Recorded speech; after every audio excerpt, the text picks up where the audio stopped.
Hey friends, welcome back to my channel. Welcome back to my lovely Miami apartment. I am so freaking happy to be back. I am so happy to be starting 2024. It feels like a lovely new year, fresh start kind of vibe this year, and I'm so here for it, and I'm so excited for all of the reading that I'm going to be doing this year. And I have some very specific reading goals in mind for 2024, but I feel like I'm going to talk potentially about them in a separate video rather than this video. This one is going to be my 24 books to read in 2024, and I'm really excited because it's such a mix of genres this year. I feel like I really am expanding my reading, and I love that so much because I'm discovering so many new authors that I love, and so many new like tropes and narratives that I really enjoy, and writing styles that I really enjoy. And this for me is just the beauty of literature and why we read and why we talk about reading and why we like give book recommendations and reviews on the internet so that we can discover books like this. So I feel like I have a smorgasbord here of really exciting books. Some of them are new, some of them are old. We've got a couple of books on this list that haven't been released yet. So excited for all of them, so I'm just going to delve in.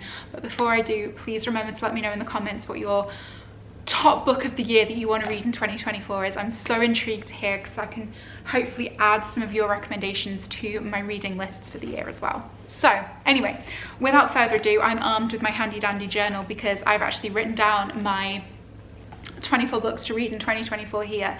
And I'm going to start with one book actually that's just been released, which is Ruthless Vows by Rebecca Ross. And this is the follow-up, of course, to Divine Rivals. And I haven't picked it up yet because I'm on not a book buying ban per se, but a book buying limit right now. I'm not letting myself buy anything new until the end of the month. And then I'm going to go to Barnes because it's tax season in the UK this month. And although I live in the US now, I do have to pay my tax return in January this year for the last financial year when I was working freelance in the UK. So right now, all my money and all my funds honestly is going into that. Love the tax man.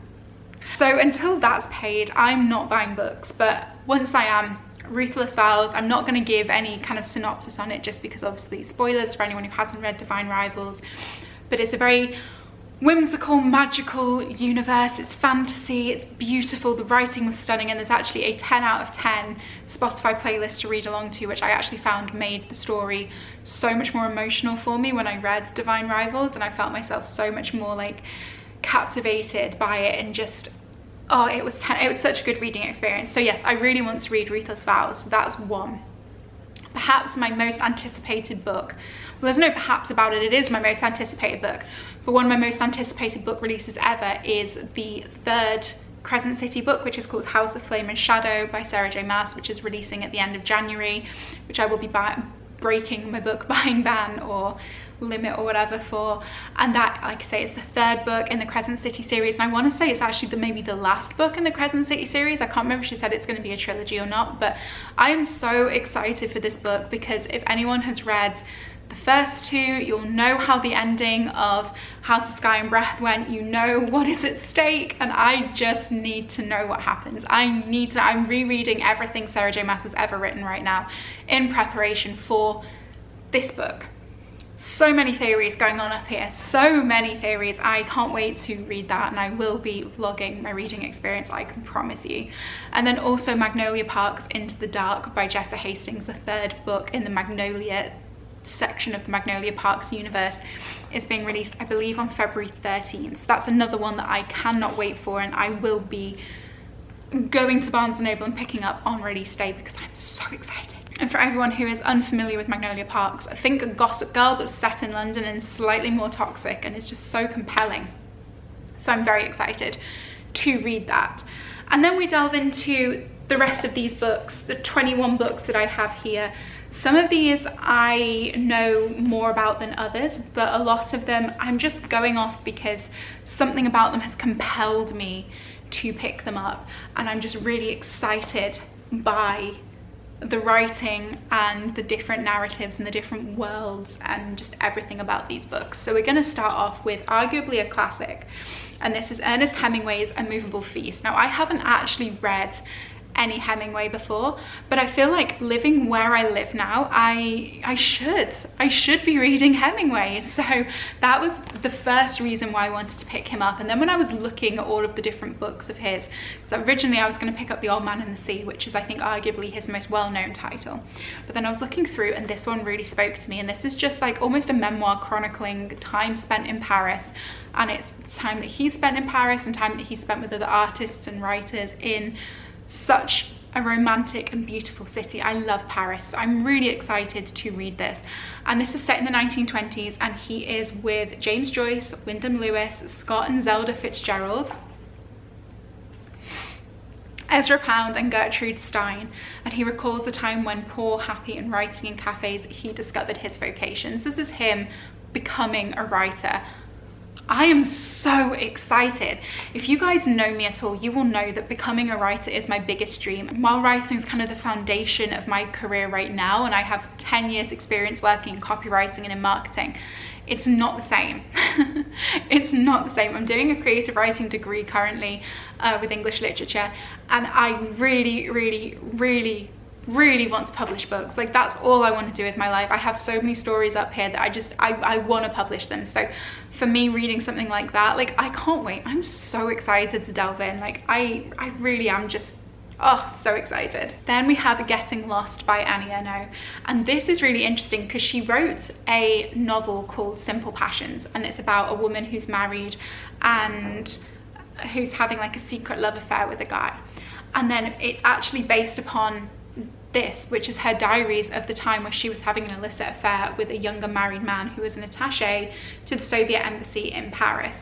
So like I say, this is her diary of the time, and I'm really excited to read it because I think it's so magical to be able to read a novel and then read what that novel was based upon, and to be able to draw those parallels and see how it inspired it, whether that's characters, whether that's experiences, whether that's stories, like whatever it is. I'm so excited for that. So this is one that I'm gonna get to sooner rather than later, but I do actually, I think, want to read Simple Passions first and then read this. But yeah, I can't wait. I'm so excited, and Ernaux's writing right now is captivating me. I'm currently reading Shame, and it's beautiful and heart-wrenching and lovely and wonderful, and now I understand why so many people love her writing. And yeah, I'm just... Speaking of, Shame is also on this list as well, and this is basically a biographical account of a time when her father tried to kill her mother, and then it follows on and kind of discusses how that pivotal memory from her developmental years has affected her throughout her life, and kind of the trauma and the experiences that she has suffered from as a result of that. And it's a very small book, but very hard-hitting and very powerful, and has quite possibly the best opening line I have ever read in my life, which is, "My father tried to kill my mother one Sunday in June in the early afternoon." How can you not want to continue reading? I'm sorry, it blew my mind when I read that. So anyway, this is what I'm currently reading, which, if you've seen my latest vlog, which may or may not be up by the time this video is up, that's mentioned, and I go into a lot more detail in that. So we're gonna, yeah. Then we have The Lonely City by Olivia Laing. This is a collection of essays which are inspired by artists and which basically chronicle being alone in the city. So this is Lang's experiences moving to New York, I believe in her mid-30s, and I've been saving it for when I moved here because I knew that there were going to be times and periods where I may feel lonely and I may feel a little lost being so far away from the UK and my nearest and dearest in a city. So I thought this would be a perfect companion for that. And while I'm not living in New York, I'm still living in a big, you know, metropolis, and it's very different from living up in the Welsh mountains, which I've been used to for the last 5 years. So yeah, I've been saving it, and I feel like at the start of this year, at the first quarter of the year, this is going to be the right time to finally pick this up. So I'm excited, and I like the fact that all of the essays are inspired by or informed by art, because if you don't know me, art is a very important aspect of my life, whether that's admiring it, creating it, reading about it, learning about it. I've always been very artistic and very creatively driven, so I love reading things like this, and I'm very, very excited to read her essays. I also have another essay collection of hers called Funny Weather, Art in an Emergency, which I'm excited to get to as well, but just didn't make this list because out of the two, I felt that this essay collection is the one that I want to read the most. Then we have one which I spoke about at length, kind of, I think November time last year, and that is the Unabridged Journals of Sylvia Plath. So I'm not going to go into too much detail here because I felt I really did talk at length about it in that video, and I will link that somewhere so that you can kind of see my thought processes talking about this. But this is basically Sylvia Plath's journals that were published posthumously by her husband, and these journals were never intended to be read by the general public. So it's one of those things where it's like, ethically, is it right to read this, or are we, I guess, almost contributing to an element of voyeurism while we're kind of reading and getting entertainment from somebody's journals from when they were going through such a difficult and traumatic period of their life. And I'm still not sure how I feel about that, but I'm intrigued to read them, more so because I'd like to learn about her creative processes and her inspirations behind her poetry and behind her novels, and then also see kind of like how her writing develops, because her writing in these journals, from what I've seen of little quotes and things, are very, very, very lyrical entries, and she's incredibly descriptive, and she uses the most beautiful language even in the most kind of casual of settings. And I find that very interesting, because when I write in my journals, I am not writing like she is. I am just scribbling down my thoughts as they come out of my brain, and there is no editing to them. There is no real consideration behind just trying to get my thoughts and my emotions out on the page. And so I find it very intriguing to see how she's done it.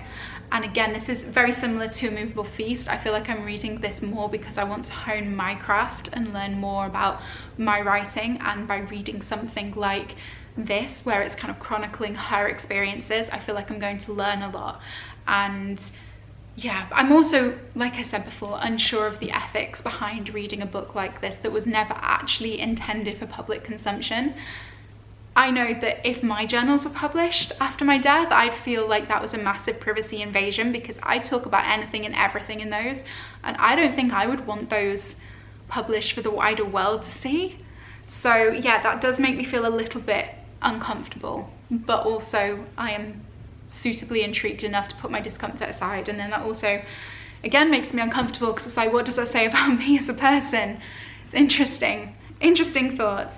Anyway, moving on from that, we also have The Count of Monte Cristo by Alexandre Dumas, or Alexandre Dumas, there we go. And this is basically like the OG revenge plot. So this is about our main character who gets wrongfully imprisoned for a crime that he doesn't commit, and then effectively spends the rest of his life trying to get revenge on the people that put him behind bars. And I'm like, dude, we love a grudge. Like, if you can hold a grudge like that, you are like the king of petty, and we love it. But it's like, is it actually that petty? Because it's pretty major being put behind bars for something that you didn't commit. But anyway, this is supposed to be actually really, really good, and although it's a real chunk of a classic, it's supposed to be very accessible, and the reading experience is supposed to be very, very enjoyable. So I think I will dedicate a month to this year and just kind of power through it, similarly to how I did with War and Peace last year. We love to read a chunky classic. This is my chunky classic of choice this year. But also on that, I do want to read Anna Karenina by Tolstoy, and I meant to bring my copy of it back to the US with me, and I forgot. So when I go back to the UK for a wedding in the summer, I will have to remember to bring it back then. But I really want to read Anna Karenina, which is also on this list. This is another kind of society-led tale. I know very little about the synopsis for it, but after reading and enjoying War and Peace so much, and loving Tolstoy's characterization and kind of his way of discussing Russian society, I'm very intrigued. Everyone that I have kind of spoken to about Anna Karenina and War and Peace, who have read them both, kind of prefer Anna Karenina, which I find very interesting, because I feel like I don't understand how anything can top War and Peace for me. So we're going to see. I'm very intrigued by that. But yes, I very much want to read that book. Then we have one that I think you're all going to collectively, like, annihilate me in the comments for, because I said in my recent video, if I didn't read this book in December, I was going to be so mad at myself. And did I read it in December? No, I did not. That's Alone with You in the Ether by Olivia Blake. I will get to this because I'm really excited to read it, but I just keep getting distracted by other books. But basically, this is about two misfits who meet each other by chance in the Institute of Art, the Art Institute, and so then formulate this relationship, which is unlikely and very pure and very innocent. And apparently the writing for this is very compelling, which I can completely imagine, because Olivia's writing always is. Her writing's beautiful, it's very lyrical, it's stunning, and I love it. And she's incredibly good at bringing to life these very complex and realistic characters. I think that's one of her strongest points. So I'm excited to read this and actually finally understand what everyone's talking about, because I have really bad FOMO, honestly. So this is a priority. This isn't a January priority, but this is a priority. Okay, next up we have Dance of Thieves by Mary E. Pearson, and this is the only YA book on this list. And this is, I think, kind of just like a thief adventure. It says on the back of it, a formidable outlaw family that claims to be the first among nations, a son destined to lead thrust suddenly into power, 3 fierce young women of the Rattan, the Queen's premier guard, a legendary street thief leading a mission determined to prove herself, and a dark secret that is a threat to the entire continent. When outlaw leader meets reformed thief, a cat and mouse game of false moves ensues, bringing them intimately together in a battle that may cost them their lives and their hearts.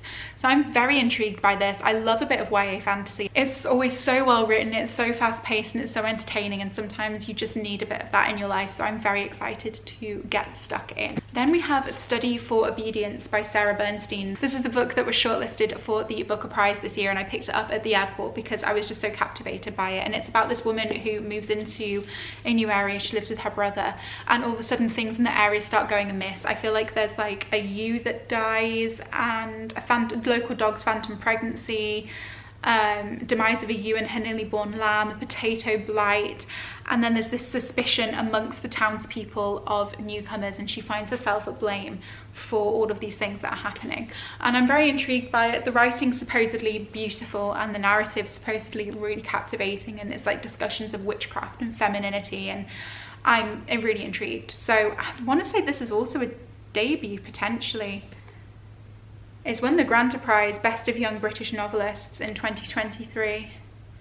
I'm not sure if it is actually her debut, but it does say, with a sharp lyrical voice, Sarah Bernstein powerfully explores questions of complicity and power, displacement and inheritance.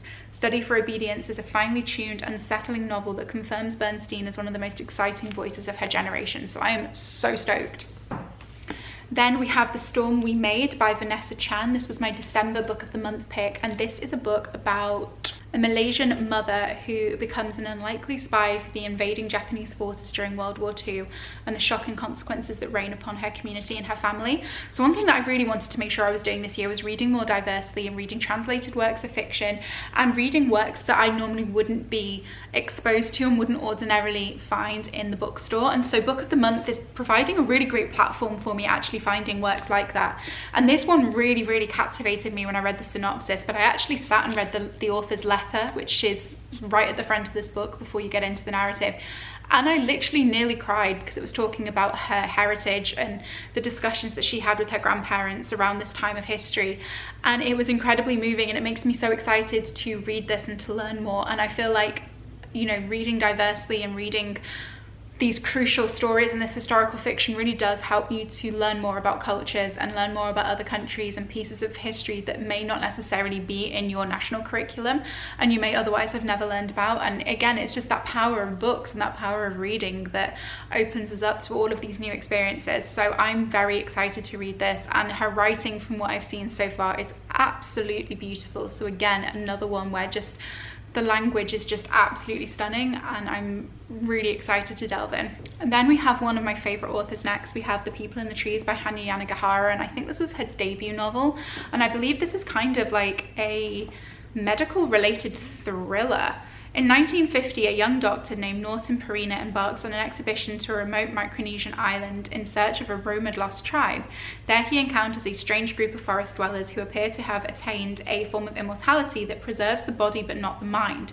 Perina uncovers their secret and returns with it to America, where he soon finds great success, but his discovery has come at a terrible cost, not only for the islanders but for Perina himself. Disquieting yet thrilling, The People in the Trees is an anthropological adventure story with a profound and tragic vision of what happens when cultures collide. And there it is, it marks the debut of a remarkable new voice in American fiction. Need I say more? This looks incredible, and when I opened it in Barnes & Noble, it begins with kind of mock articles from the Associated Press and Reuters about the scientists. So I think it's going to be a very fast-paced book, but very hard-hitting. and I'm really intrigued because, as we all know, A Little Life is one of my favourite books, albeit incredibly devastating and emotionally traumatic. I'm sorry if the lighting looks a little bit different. My camera actually died, so I just had to like recharge it. Filming this video though, honestly you guys, is getting me so excited for all of the books that I'm gonna read in 2024, and like, oh my gosh, it's like a year of reading ahead of us. Like, that's so exciting. Anyway, I was just talking about the people in the trees, and now I'm going to talk to you guys about Swordcatcher by Cassandra Clare. So this is her first adult fantasy. Obviously this is the author behind the Shadowhunters universe. So if you haven't read those, that is the Mortal Instruments, the Infernal Devices, the Dark Artifices, the... oh my gosh, there's another one whose name's escaping me currently, and then there's also like a bunch of kind of side series as well that involve side characters from the Mortal Instruments. And yeah, it's a very, very good interlinking universe, and that is heavily YA. But I remember reading it for the first time when I was like 21, and I feel like that was when, like, coming to the end of the dystopian fantasy era, so like Divergent and all of those, and then I read the Mortal Instruments and I was obsessed. I had them downloaded on my first Kindle, and I worked as a receptionist in this like company that made pipes. It was thrilling work, and I remember propping my Kindle up where it couldn't be seen on my desk, and I just spent my entire day just like reading the Mortal Instruments like every day for a week, and it was wonderful.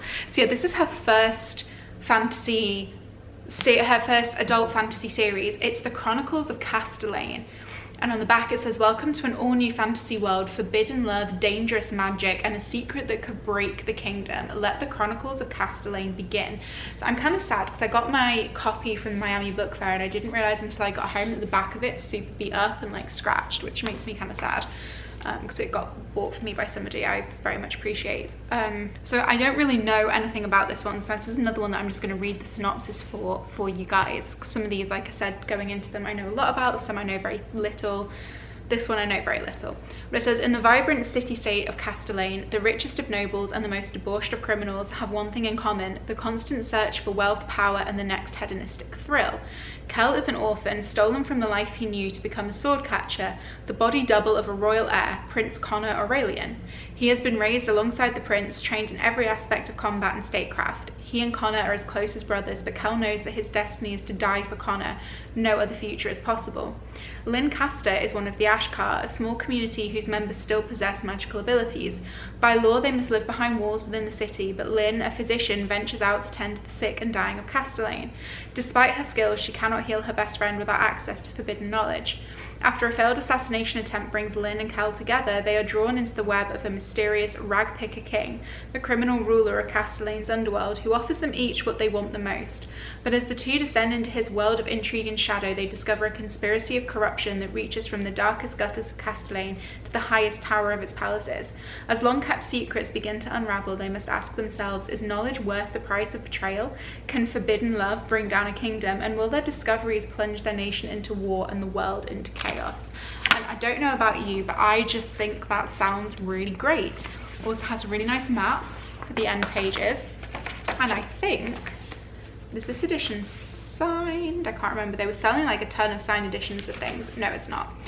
Yeah, I'm really excited to read this. I enjoy Cassandra Clare's writing. Like I said, I'm used to her writing being heavily YA, so I'm intrigued to see how it stands up for an adult audience. But yeah, I'm stoked. In a lot of my recent videos, I kind of have spoken about how I'm in my like unhinged woman era, and so as part of that I'd like to read Boy Parts by Eliza Clark. So my understanding of this is that a woman gets fired and then gets a job in a fashionable London gallery, and she also takes pictures of very average men on the side, and this is about kind of the way that she treats those guys. So So I'm not really sure, honestly, again, what this is about. I've just heard that she is deeply unhinged, and the way that she treats these men is terrible, and she does these awful things to them, and I'm just, again, very curious about it. I've seen a lot of people talking about that in the last kind of 6 months and saying how great it is and how interesting Eliza Clark's writing is. And also she's written another one recently called Penance, I think, which everybody's talking about and hyping up at the moment, which I may pick up if I enjoy this. That's less unhinged. That's, I think, about like a true crime podcaster or something. Then we have arguably a modern classic. We have James Baldwin's Giovanni's Room, and I think this is the book that kind of inspired Call Me By Your Name, from what I understand. So this is a narrative about death and passion in 1950s Paris, and I think it's about two men. It gives very little away on the back, but it has been blurbed, and it says, if Van Gogh was our 19th century artist saint, James Baldwin is our 20th century one, which is like high praise indeed. And it also says, a novel of unique emotional intensity and exceptional beauty, hypnotic, intimate, harrowing. A portrait of a man torn between a woman and another man, groundbreaking for its time, it remains a transcendent novel. So obviously it's dealing with themes of bisexuality at a time where anything that deviated from heterosexuality was very illegal and very frowned upon. And I am very curious about it, because I've heard this is a very emotional, very moving, very gripping account. It's only another short narrative. I feel like a lot of these actually are quite short books, but they apparently still pack like an emotional punch. And so I'm very curious to delve into this and to see what I make of something that is arguably a very lauded piece of literature. Then we have Nausea by Jean-Paul Sartre. And I believe that he is a philosopher, but this is a work of fiction. This is about a French novelist, a French writer who is horrified by his own existence. So this deeply kind of concerns themes of existentialism, of kind of coming to terms with our own existence, our own mortality, our own life. And I believe he becomes increasingly disgusted. It says his thoughts culminate in a pervasive, overpowering feeling of nausea, which spreads at the bottom of the viscous puddle, at the bottom of our time, at the time of purple suspenders and broken chair seats. It is made of wide, soft instants, spreading at the edge like an oil stain. So I believe he also won the 1964 Nobel Prize in Literature, which is interesting actually, because Annie Ernaux has also received the Nobel Prize for Literature. So I like the fact that I'm reading two Nobel Prize winners. But this is apparently a landmark. This was his first novel and is a landmark of existentialist fiction and a key work of the 20th century. So again, I'm very curious to read it, and I feel like I'm trying to read a lot of things like that, a lot of pivotal pieces of work that kind of define a generation in literature. On another similar vein, we have Slow Days, Fast Company, The World, the Flesh, and LA by Eve Babbitt. So this is written by Eve Babbitt, who lived a very fast, wonderful lifestyle in LA. She was a seductress. She charmed men, but there was one man who always eluded her charms. And this is a novel that she wrote in response to him. Like, imagine fumbling a woman so badly that she literally writes a novel about you that becomes as world-renowned as Slow Days, Fast Company. Just what a queen. Firstly, what an absolute queen. But this I'm very, very curious to read. It's a full-fledged and full-bodied evocation of a bygone Southern California that far exceeds its mash note premise.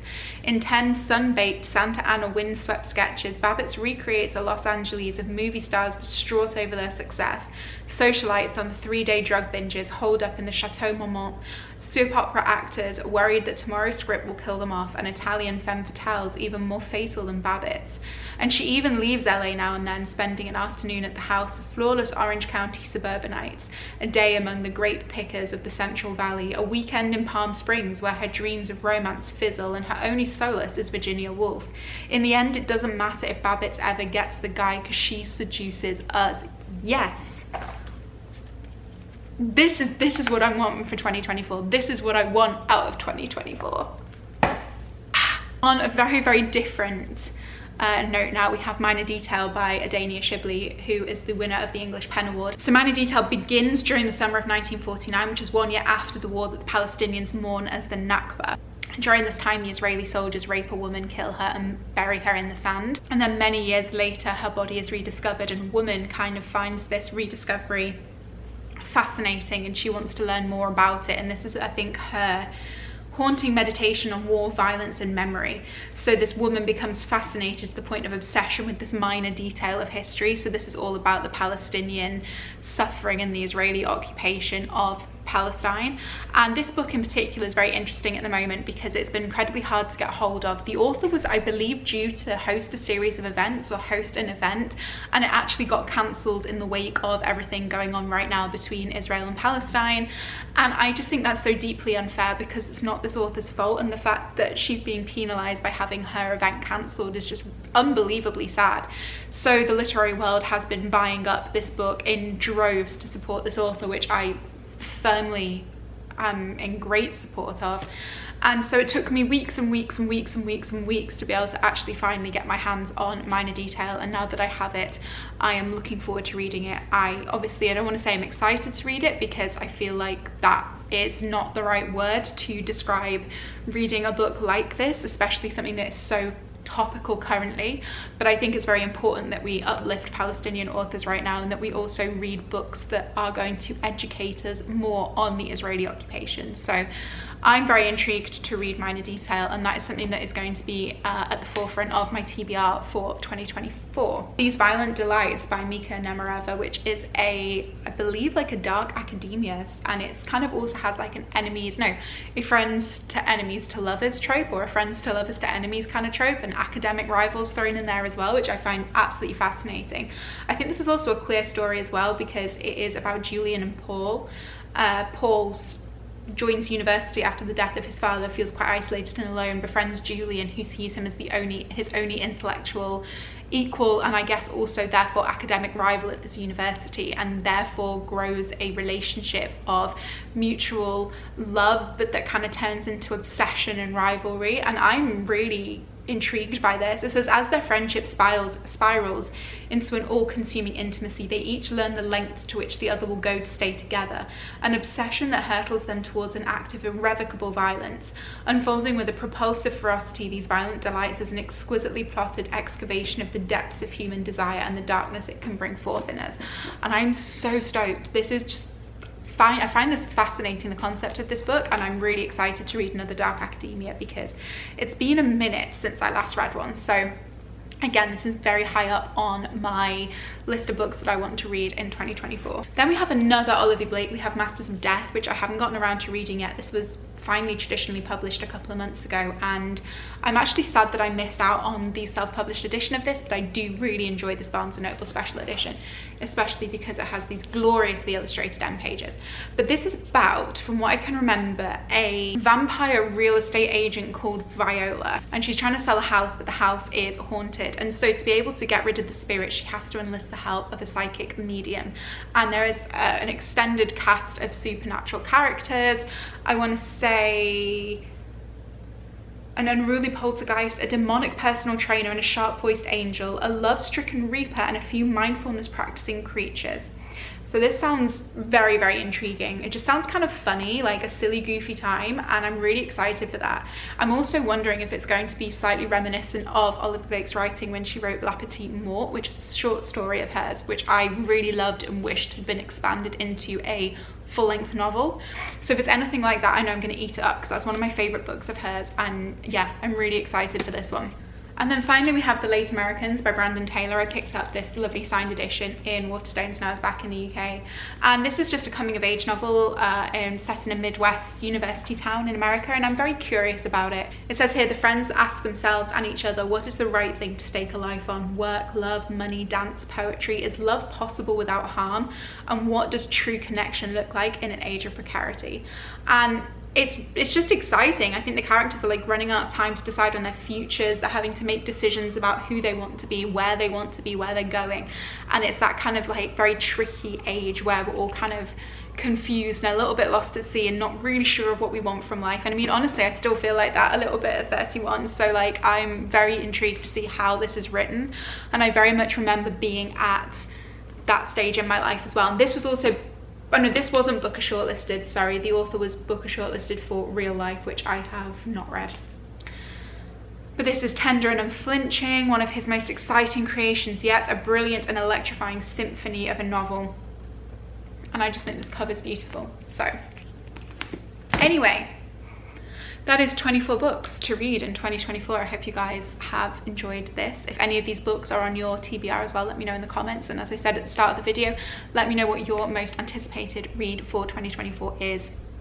Or share with me your full list of 24 books of 2024. I would love to see what you guys are reading, get some recommendations from you. I'm always wanting to expand my literary horizons, so that is obviously what I'm aiming to do here. And yeah, I'm really excited for the next 12 months of reading and for you guys to follow along with my journey. If you're not subscribed and you would like to be a part of this, I would love for you to subscribe. I love welcoming more and more new faces every day. It makes me very, very happy. And with that, I want to wish you all a very happy new year, a very fruitful and successful and happy and healthy and loving 2024. And I will see you in another video very, very soon. Goodbye, friends.